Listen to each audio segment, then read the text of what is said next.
There are some things families pass down without ever sitting anybody down to teach it. Nobody announces it. Nobody writes it in a family handbook. It just quietly travels from one generation to the next, like a recipe nobody remembers learning. The way your mom folds clothes, the way your auntie keeps cash inside a Bible, the way everybody suddenly becomes a doctor during family gatherings. Drink hot water, rub balm, sleep small, you're fine. And sometimes the silence travels too. The silence around pain, the silence around exhaustion, the silence around women's bodies, the silence around asking questions, the silence around going to the hospital before something becomes serious. Funmi grew up in a house where people only went to the hospital when things had already gone left. Not, I want to check something. Not, let me run tests. No. Hospital meant emergency. Hospital meant someone could barely stand. Hospital meant prayer meetings had already started in the family group chat. Her mother was strong, very strong. That woman could cook for 20 people with malaria and still ask everybody if they wanted extra stew. You know those African mothers that will literally be dying, but still asking if you've eaten? That was her mother. And because children learn by watching, Funmi absorbs something without realizing it. Your body is only allowed to matter when it stops functioning. Until then, push through. Headache? Push through. Heavy fatigue? Push through. Strange pain? Drink water and sleep. Mood swings, pray about it. Bleeding weirdly? Maybe stress. Everything was stress. In African homes, stress has been blamed for things stress did not even know about. One day, stress is causing headache. Next day, stress is causing back pain. Then suddenly, stress is responsible for dizziness, chest pain, blurry vision, and somebody's left knee. Stress is fighting for its life at this point. But the truth is, sometimes what we call normal is just familiar suffering. And familiar suffering is dangerous because nobody questions it anymore. Funmi was 28 before she had her first proper health checkup. Not because she was careless, not because she hated herself. She simply never learned that preventive care was part of loving yourself. Nobody taught her. That's the thing about generational patterns. Most of them are inherited accidentally. One Friday evening, she went to dinner with her friend Amaka. Now Amaka was the annoying, healthy friend. Everybody has one. The friend who says things like, "You should really check your iron levels." Meanwhile, you are just trying to enjoy fried rice in peace. Halfway through dinner, Amaka casually mentioned she had booked a breast screening appointment. Funmi blinked. A what? A breast screening. Funmi laughed nervously. You're too young for that now. Amaka stared at her. You know younger women can still check themselves, right? Silence. Funmi suddenly realized she did not even know how breast screenings worked. Nobody had ever explained it to her. Not school, not church, not family, not even all those aunties that somehow know everybody's business except important health information. She went home unsettled, not scared exactly, just aware. Aware in a way she had never been before. That night, she stood in front of her mirror after showering and had one of those strange moments where you suddenly realize, I live inside this body every day and I know almost nothing about it. That realization shook her more than fear would have, because ignorance feels safe until you notice it. Then suddenly, it feels loud. The next week, she booked a full medical checkup. And let me tell you something. The first time you intentionally go for a checkup after years of avoiding it feels like preparing for Judgment Day. Suddenly, every symptom from the last 10 years starts replaying in your head. That one headache in secondary school? What if that random pain in 2019 meant something? Wait, has my heartbeat always sounded like that? By the time Funmi entered the clinic, she had mentally diagnosed herself with 17 diseases and partial spiritual attack. But the appointment changed something in her, not because they found anything catastrophic. Actually, most of her results were fine. That wasn't the point. The point was this. For the first time in her life, she was paying attention before disaster forced her to. And that is wisdom. A lot of people think wisdom only means spiritual revelation. No, biblical wisdom is practical too. Proverbs chapter 4 verse 7 says, "Wisdom is the principal thing. Therefore, get wisdom, and with all thy getting, get understanding." The Hebrew word for wisdom is Chokmah. It means skill for living well, not just surviving, living well. thriving intentionally. It's the same word used for skilled craftsmen in the Old Testament, meaning wisdom is not random inspiration floating in the air somewhere. Wisdom is skill, learned skill, practice skill, applied understanding. And one of the greatest acts of wisdom is learning how to care for the body carrying your spirit. Some people are deeply spiritual, but completely disconnected from their physical health. They know 20 prayer points for breakthrough, but do not know their blood pressure. They can quote entire chapters of scripture, but have not slept properly in 4 years. They fast aggressively while surviving on caffeine and vibes. And listen, prayer matters. Faith matters. God heals. Absolutely. But wisdom also matters. There is nothing holy about ignoring warning signs. Funmi started learning slowly, very slowly. Because when nobody teaches you these things growing up, even basic health conversations can feel awkward. She learned what her normal iron levels looked like. She learned about hormones. She learned that being constantly exhausted was not automatically adulthood. That revelation alone nearly made her cry, because she had spent years believing tiredness was just the price of being a woman. And women, especially.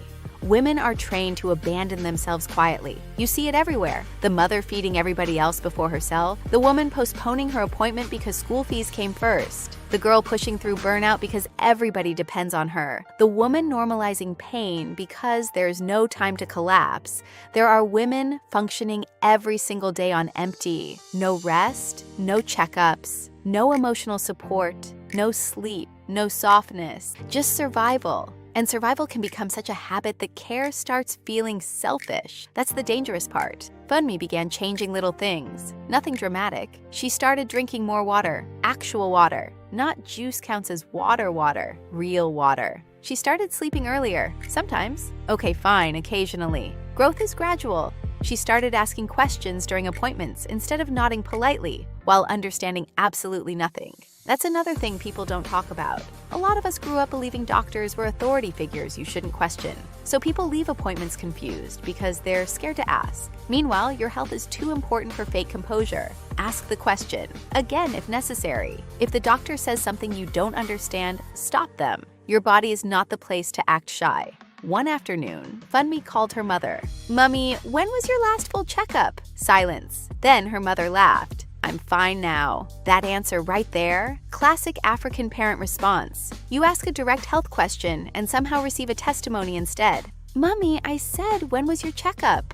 "My body is strong." "Mummy, I thank God." Eventually, her mother admitted she had never done a proper full-body screening before. Not once. Funmi sat quietly after the call, not angry, just sad in a tender kind of way, because suddenly she saw the chain clearly. Her mother was not neglectful. Her mother simply inherited survival. And survival does not always leave room for prevention. You cannot teach what nobody taught you. That realization softened her completely.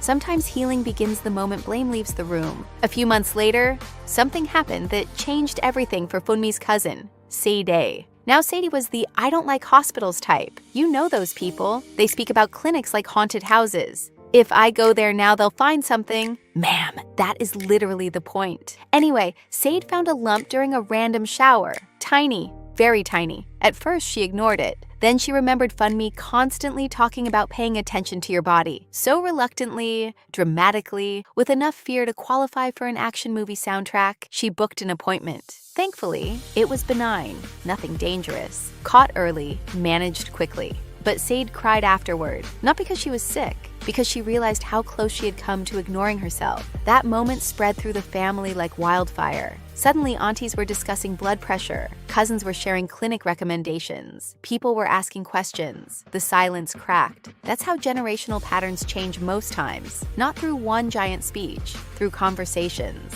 One woman learns something useful and passes it down. That is kingdom work too. Deuteronomy chapter 6 constantly talks about teaching the next generation diligently. Usually people think only spiritually, but stewardship is spiritual too. Teaching your daughter to notice her body is spiritual. Teaching your son that health matters is spiritual. Teaching your family that preventive care is wisdom is spiritual, because the body matters to God. 1 Corinthians chapter 6 verse 19 says, "Do you not know that your bodies are temples of the Holy Spirit?" Temples require maintenance. Imagine somebody saying, "This building is sacred. Never clean it though." Makes no sense. Yet people do that to themselves constantly. There's another layer to this conversation too: distrust, especially in Black communities. And that distrust did not appear from nowhere. History matters. Medical racism is real. There are documented studies proving Black patients are less likely to have pain taken seriously.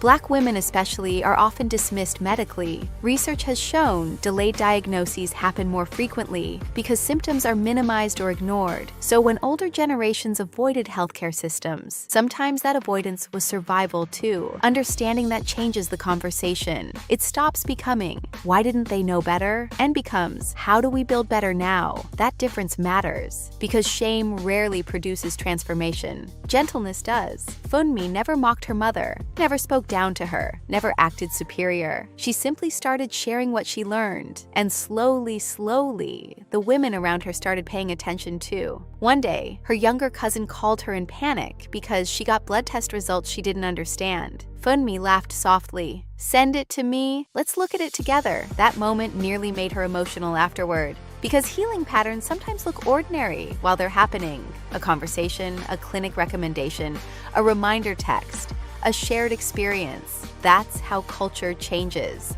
little by little, and honestly, some of you listening right now are the first person in your family learning certain things. The first person learning emotional regulation, the first person learning financial wisdom, the first person going to therapy, the first person asking health questions, the first person choosing softness instead of survival mode. Do not underestimate how sacred that is. Being the cycle breaker is exhausting sometimes. You mourn things while healing them. You love your family while choosing differently. You honor where you came from while admitting some things cannot continue. That tension is real, but choosing differently is not betrayal. Funmi finally convinced her mother to come for a full checkup. The woman was nervous the entire drive there, complaining too. "Hospital smell gives me headache. These chairs are cold. Why are they collecting so much blood?" African mothers become poets when they enter hospitals. But afterward, sitting quietly in the waiting room, her mother suddenly said, "You people know more now." Funmi looked at her, and her mother continued softly, "We did not know these things before." That sentence carried generations inside it. No defensiveness, no pride, no guilt, just truth. We did not know. And once you know better, you do better. That's wisdom. Not perfection, not obsession. Wisdom. So maybe this week you finally book the appointment. Maybe you stop dismissing every symptom as stress. Maybe you learn your family medical history. Maybe you ask questions. Maybe you start paying attention to your body with tenderness instead of frustration. Maybe you stop treating rest like laziness. Maybe you realize surviving is not the same thing as living well. And maybe, years from now, somebody in your family will be healthier because you decided the silence stops with you. That matters more than you know. Take care of the temple. Glory lives there. If something in this landed somewhere tender, if your body, your spirit, something inside you just exhaled, stay with that for a second. Don't scroll past it. Hit like, because there's someone out there who's been running on empty, treating their temple like it doesn't matter, and this might be exactly what finds them. Share it with that friend who needs permission to slow down and take care of herself, the one who hasn't heard the word speak to her body like this before.